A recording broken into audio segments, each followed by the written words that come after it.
Welcome back. I'm Sam Hedden, and we have a very special series of guests. We get the opportunity to interview and talk to several of the local musicians who are participating in the Me Too Minneapolis event. The soundtrack is amazing. I've listened to it multiple times, and I can tell you right now that it is worth it 1,000 times over. And today I'm very excited to get to introduce you to AVERIL BACH, and she's one of the artists. She played Radiation Blues, and I'm excited for you to get to know a little bit about her, a little bit about her music, some influences, so I'll give it to her. Hi, thanks for joining me. Thank you so much for having me. Yeah, I was asked to be a part of the project. Nisha Sunig, who's sort of the sparking initial person that kind of came up with the project, had reached out to me in the wintertime, and I at the time was actually pretty deep into a writer's block and sort of felt like that was a reason to also maybe take on a project, but obviously an extremely very active movement, rightfully so. Benefit for Planned Parenthood, and just coming together with a bunch of different artists who are trying to kind of empower all of us who either don't know that they have a worthy experience to share, or they feel so just eaten alive by their experiences and they don't know how to talk about it. It just feels really wonderful to be a part of a movement that is empowering those voices. So, and mine included. Are you a local to Minnesota then? I'm originally from Minneapolis. I grew up here. I did go out to Northern California for college. I was out there for about 12 years or so. And I played a little music out there, but I used Sonoma County as a platform to kind of get my feet wet a little bit and become more comfortable with solo performances. I mean, it's always nice to get to see somebody or talk to someone who's local, who knows the area and knows the people, and that's always nice. So you said music kind of came later, the songwriting came later. So what came first? Yeah, the solo songwriting came more recently, probably within the last 10 years or so. Grew up playing music and had a musical family, so it was one of those things that I was always doing and didn't have a choice but to do it. And I think that was partly why it sort of went not fully dormant, but like there was a period of time as I was becoming my own adult outside of the house that it was like, okay, now I don't have to do this because nobody's making me do it, you know? What was that time where it was kind of dormant? What was kind of your thing that you were fulfilled by? I did play a little music. I tried to teach myself guitar, and I always just enjoyed singing. But yeah, I had a couple bands that I played with off and on, but I actually got really into floral design, another art form, when I was in California, and that still to this day is something that I do. So another outlet, obviously different than performance, but there were some things that, are parallel too. Well, that isn't something you often hear someone say, floral arrangements, which I think that's amazing, because you walk into a store and you're like, well, those are really pretty, but people don't realize there's an art to it as well. Totally. So. Yeah, and such therapy, a way to express yourself. Well, you can only imagine with the colors, it's like working with a canvas, except it's flowers, or it's like some kind of floral anything. I would imagine you work with ferns, flowers, anything that you can work with. A lot of people are like, well, I was an accountant for 2 years, and it's like, oh, well, okay. So I've had a bunch of random jobs. Some of them were like not, like computer tech field for a while. Well, at least it's nice that you get to use your creative instincts to work doing what you want to do. So that's nice. So who are some of your influences or inspirations that help you write your music? Really moved by kind of the earlier, like a lot of repertoire show tunes, and both of my parents being classical musicians, I actually grew up on a lot of um, classical music, and jazz, repertoire. But I some of my earlier memories of like just being very, very young and playing records and whatever they had. So a lot of Beatles. Beatles are a big inspiration, but like 50s and 60s, it's kind of all over the place. I feel that I tend to be quite an emotive person, and I'm definitely somebody that has to really express my like self, whether it's just to my friends. Like I feel like I'm always that person that just really talks things out and can't keep my thoughts in my own brain. So I think that that is an advantage to using song to just barf them out per se. But yeah, I would say mostly like Roy Orbison, the Beatles, Frankie Valli and the Four Seasons, Nina Simone, Ella Fitzgerald, and I definitely am moved by people today like Lucinda Williams,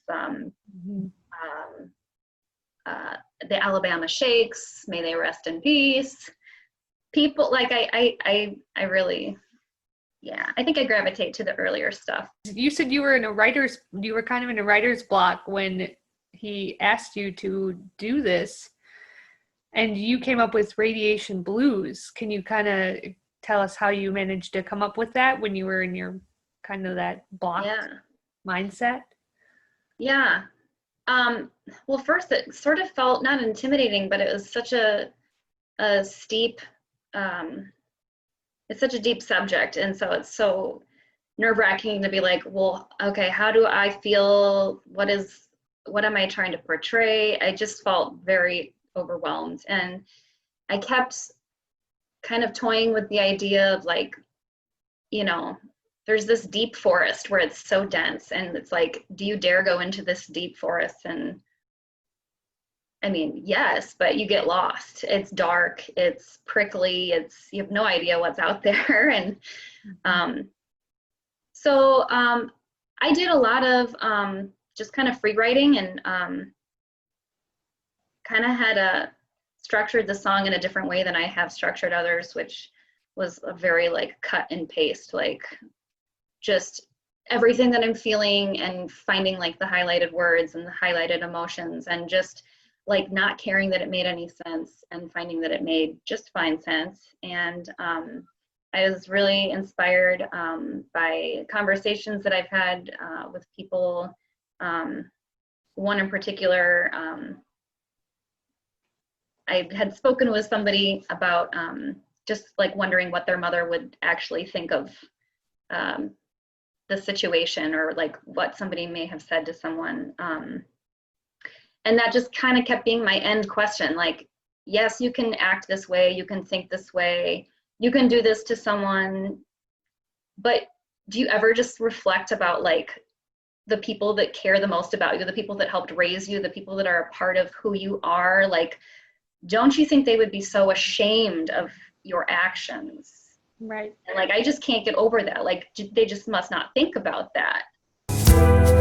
There's no discussion here.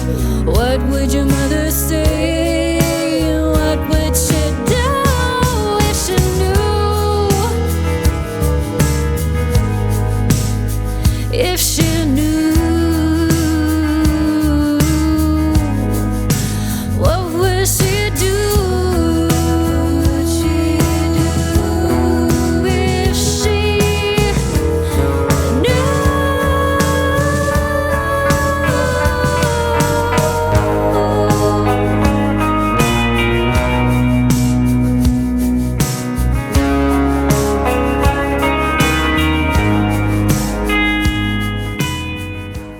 There's a compilation of stuff, a lot of political frustration.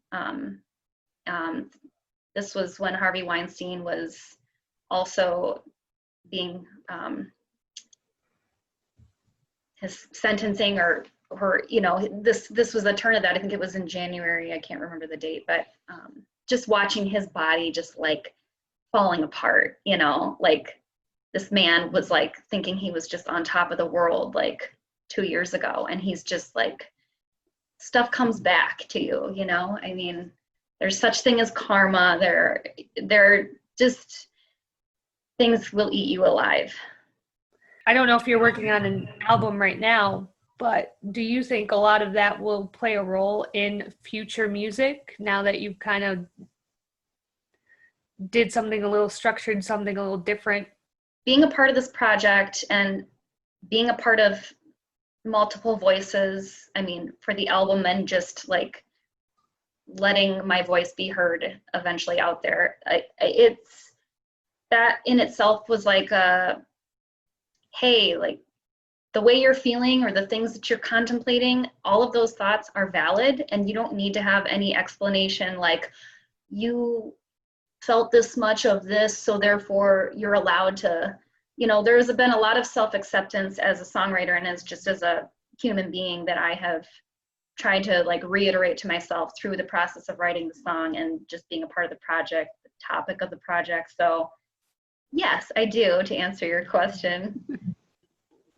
I think that I'm glad that you're out of your writer's block, so that's a good thing. It's definitely a moving song. I'm excited for people to get to hear it. So that leads me to ask, so what are some of your future projects you have coming then? I don't have much. I've done some vocals with a friend of mine, Tony Cacchetti, who is a singer-songwriter, and he actually has an album that's being released, I believe, on the 25th of September. So that was recorded over at the Drum Farm in Wisconsin, and that I'm very proud to be a part of that CD. He's a brilliant songwriter who's kind of from all around, but he's based in Red Wing right now, Red Wing, Minnesota. So Tony Cacchetti, and you can check him out. I've been thinking more about how I need to create more of a room for AVERIL to like sing all my little ditties that I come up with and actually record them. By ditties, I mean like 1-minute songs. I'm a fan of 1-minute songs, and one of my many desires to be a jingle writer. That's cool. And I appreciate the question on future projects, because I always feel like I need something, and it kind of, there's always maybe something, but it's nice to solidify, we need to have things to work towards, or else we're everywhere. I'm kind of stuck in that spot where I'm like, I really need to like have a structured day and some goals, and not that I don't have projects happening, but yeah, it's kind of important. I know, and we're especially, I mean, some people are benefiting from the pandemic in that sense, and other people are like on the opposite kind of spectrum of that. I feel we're always hard on ourselves too, so be kind to yourself. Well, if you want to share with our viewers where they can find your music, your website, that would be amazing. Yeah, you can go to averilbach.com. It's pretty easy. AVERILBACH.com. And yeah, obviously it's a different time right now, so there are really not doing any virtual shows really, other than the project, the Me Too project. But I've been that is where you will find things that are updates of AVERIL. Thank you for being a part of this project. I think the Me Too Minneapolis project is going to really get some movement into Planned Parenthood, and maybe a little more insight into what's going on and kind of that whole idea. Thank you so much for having me and for honoring the project and wanting to learn more. I'm Sam Hedden with producer Andy Watson, and now you know AVERIL BACH.